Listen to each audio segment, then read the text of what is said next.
đêm cuối thu trời lạnh mưa xưa,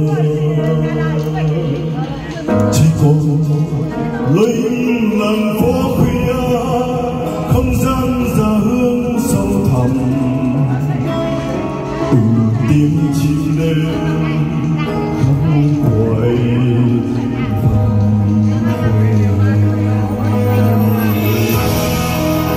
chỉ còn ánh nắng ven hồ điêu hắt soi cây bằng lá đỏ, chỉ còn ánh nắng ven hồ từng hàng cây gấp phố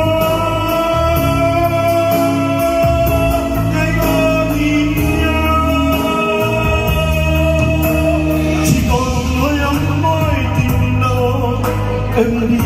cô đôi lần nhìn lại, chỉ còn em im lặng đêm tây.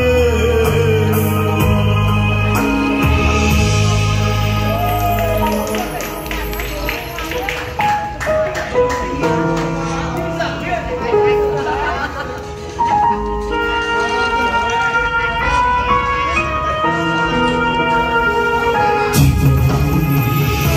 mùi hoa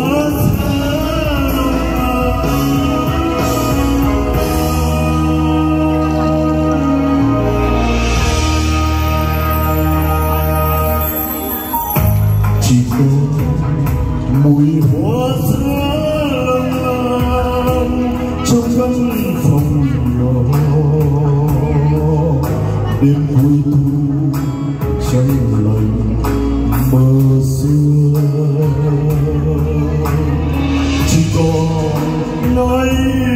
làng phố khuya, không gian ra hướng sâu thẳm,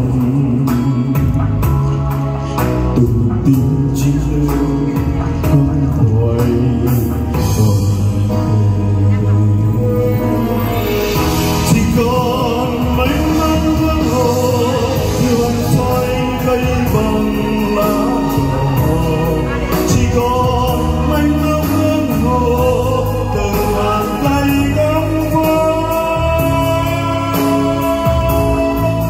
cây ngõ nhìn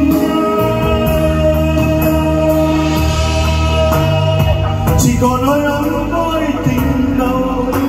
em đi mua đôi lần nhìn lại, chỉ còn em